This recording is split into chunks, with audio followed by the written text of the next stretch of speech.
La semana pasada, el pastor empezó el mensaje preguntando si estábamos seguros de nuestra salvación.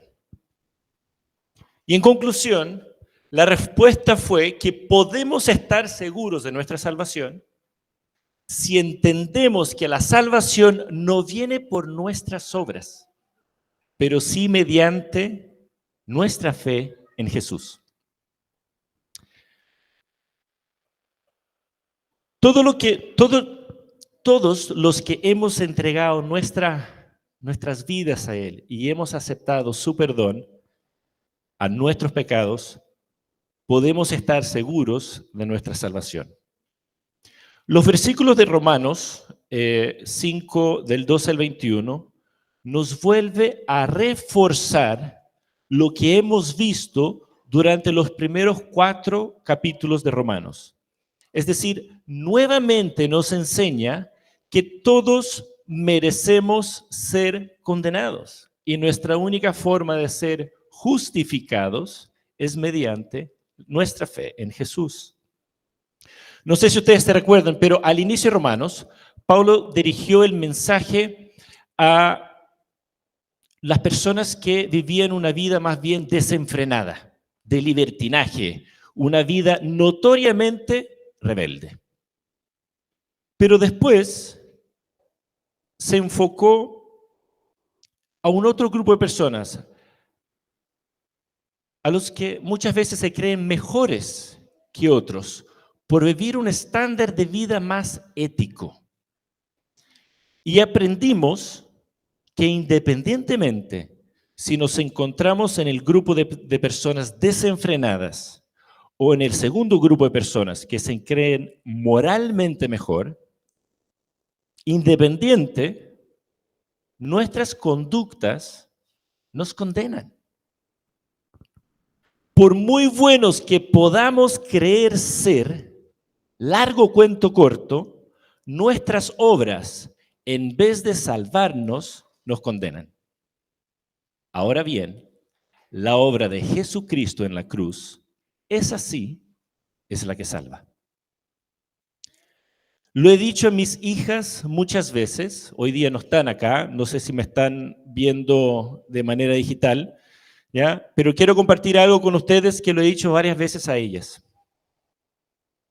Nosotros no vamos al cielo porque seamos buenos o porque hayamos hecho cosas buenas. Nosotros vamos al cielo porque se nos ha perdonado lo malo. En el pasaje de hoy podemos ver cómo y por qué todos merecemos ser condenados. Podemos ver cómo por medio de un solo hombre, Adán, el pecado entró al mundo. Y por medio del pecado entró la muerte, y así entró la muerte a toda la humanidad porque todos hemos pecado. Pero quiero hacer una pregunta a los niños. Niños, ¿me están escuchando? Ok. Y quiero que me contesten, porque normalmente en un sermón solo habla el que está arriba. ¿Qué es el pecado? ¿Quién me puede contestar? ¿Algún niño que se atreva a sacar la voz? ¿Qué es el pecado? ¿No? Un adulto que me ayude. Porque aquí estamos hablando que todos hemos pecado, pero ¿qué es el pecado?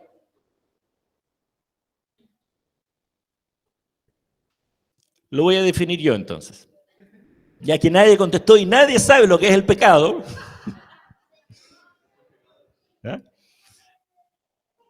Nosotros podemos definir el pecado como la transgresión de la ley de Dios o una rebelión intencional contra Dios. Es decir, desobedecer a Dios. ¿Ya? Y aquí dice que a través de Adán el pecado entró al mundo, pero ¿a qué se refiere Pablo? ¿De qué está hablando? Al inicio de la Biblia, en Génesis, capítulo 2, del versículo 16 y 17, nosotros podemos ver una instrucción clara de Dios. Dios estaba con Adán en un jardín precioso y en una conversa le dice, puedes comer de todos los árboles del jardín, pero del árbol del conocimiento del bien y del mal no deberás comer. El día que de él comas, ciertamente morirás. Dios aquí dio una instrucción súper clara y advirtió las consecuencias de la desobediencia. Si nosotros seguimos en el capítulo 3, versículo 6, dice que la mujer tomó del fruto y lo comió, y luego le dio a Adán y también lo comió. Es decir, ambos voluntariamente decidieron desobedecer a Dios. Adán fue el primer ser humano creado por Dios, el primer hombre, y tuvo la responsabilidad de nombrar a los animales, estaba ahí en el jardín, y como fue el primer hombre, era también el representante de toda la humanidad. Y todos los futuros seres humanos venimos de él. Y esto explica que Adán decidió pecar, decidió desobedecer a Dios y consecuentemente nosotros también.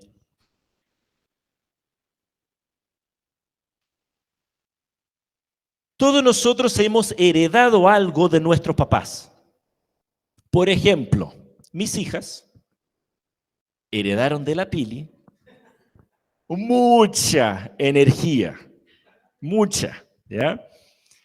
Y todos nosotros hemos heredado algo de nuestras mamás, nuestros papás, tenemos distintas características que hemos recibido de ellos. Pero nosotros hemos heredado de Adán el pecado. Y por eso Pablo dice en el versículo 12, por medio de un solo hombre el pecado entró al mundo, y por medio del pecado entró la muerte. Fue así como la muerte pasó a toda la humanidad porque todos pecaron. De Adán hemos heredado el pecado y consecuentemente la muerte. Jamás he tenido que enseñar a mis hijas y nadie me tuvo que enseñar a mí cómo mentir, robar, faltarle el respeto a las otras personas o ser egoísta. Nos sale a todos natural.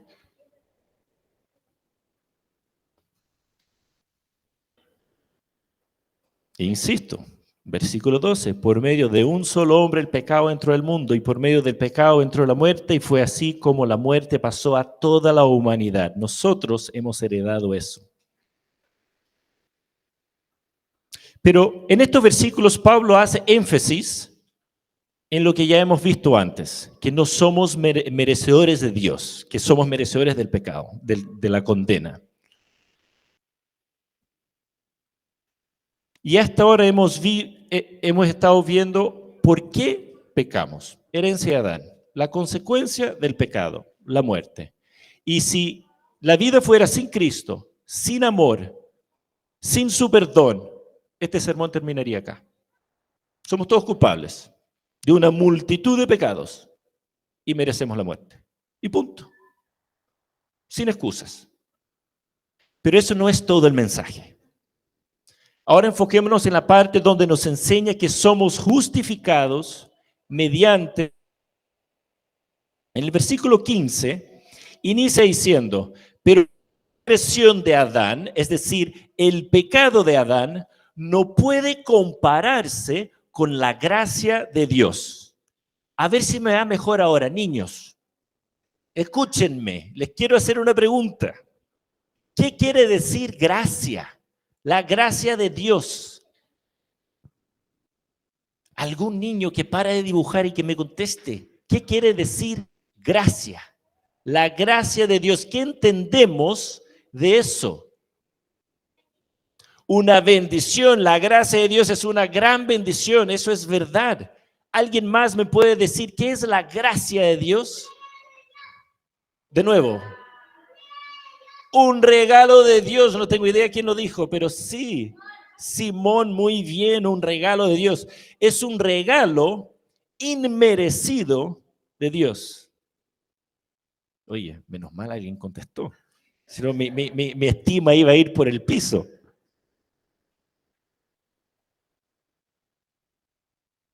Esto no quiere decir que Dios nos va a dar algo bueno porque somos merecedores de un regalo. Nosotros no recibimos el favor de Dios y no recibimos un regalo de Dios como un resultado de nuestras buenas obras. El pastor Nicolás habló de esto el domingo pasado en el versículo 8 del capítulo 5, que dice, pero Dios demuestra su amor por nosotros en esto, en que cuando todavía éramos pecadores, Cristo murió por nosotros. Nosotros, aun siendo enemigos de Dios, el mayor de todos los regalos, sin que lo merezcamos.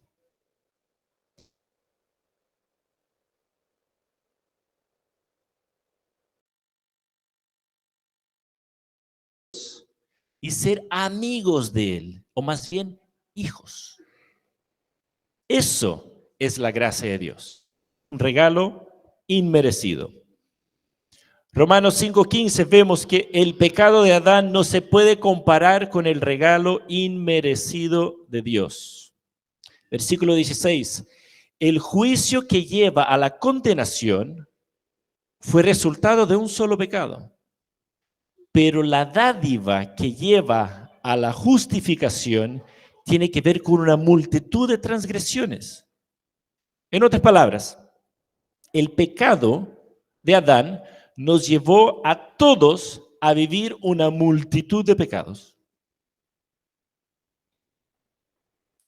Pero el regalo de Dios nos permite ser justificados, nos permite ser perdonados a pesar de ser culpables de una multitud de pecados.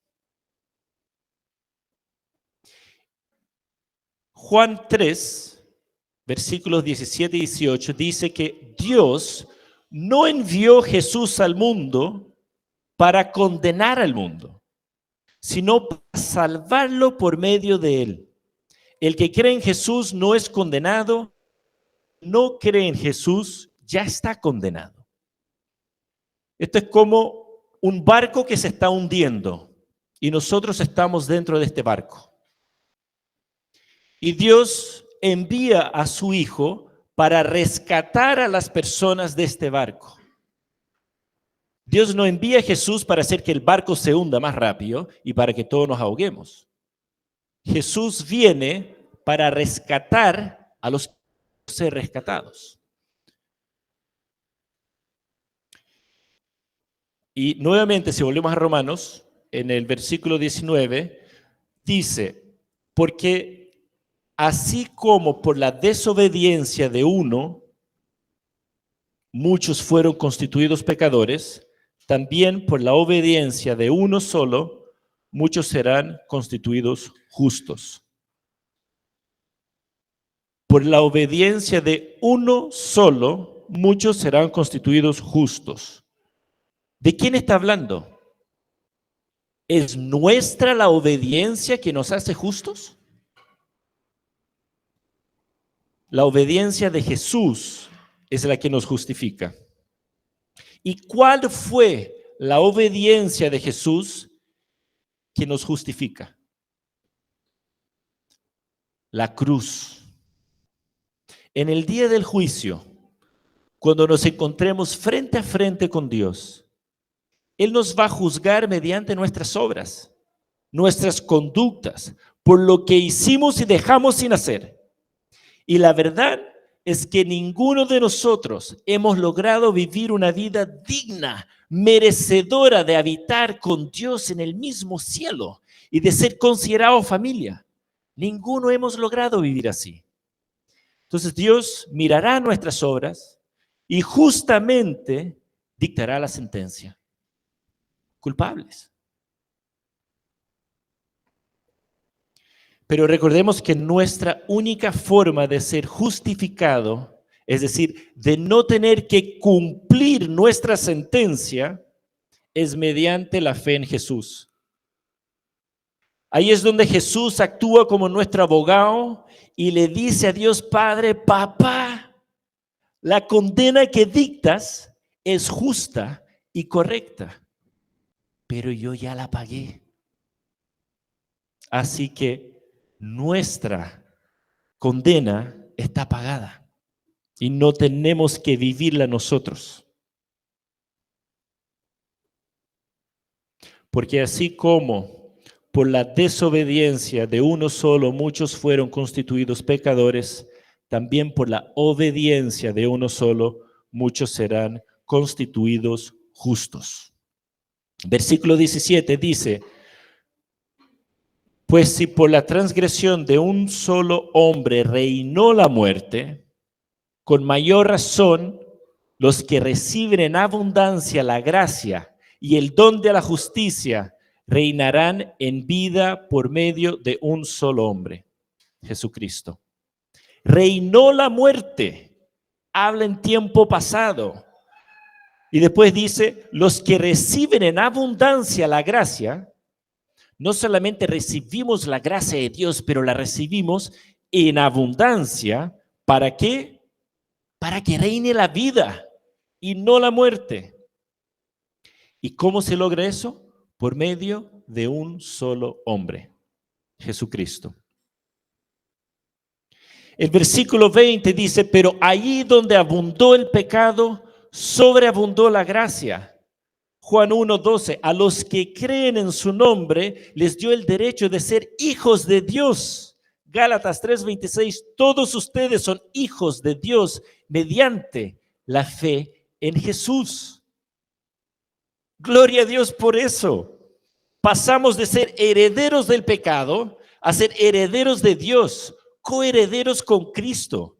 Hemos sido llamados de las tinieblas a su luz admirable. Somos linaje escogido, real sacerdocio, nación santa, pueblo que pertenece a Dios.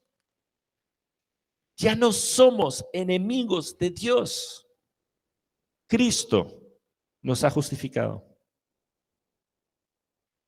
Y como dijo Nico la semana pasada, podemos estar seguros de nuestra salvación mediante la fe en Jesucristo.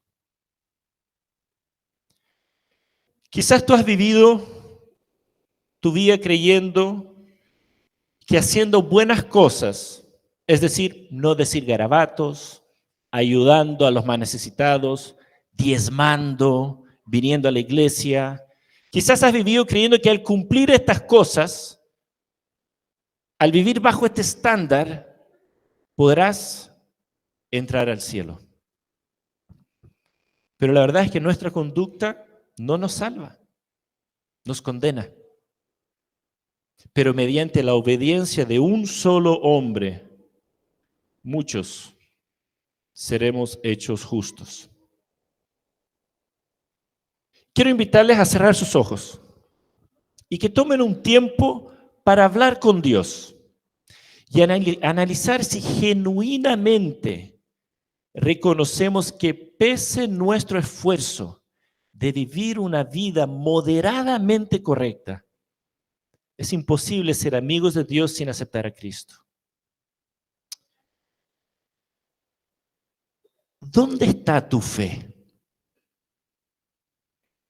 ¿En tus conductas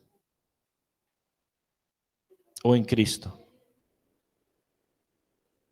Si has aceptado a Cristo anteriormente, toma este tiempo para renovar un compromiso de vivir en Cristo y de agradecerle y alabarle por rescatarnos de las tinieblas a su luz admirable, de cambiar nuestro estado de enemigo de Dios a linaje escogido, a pueblo que pertenece a Dios.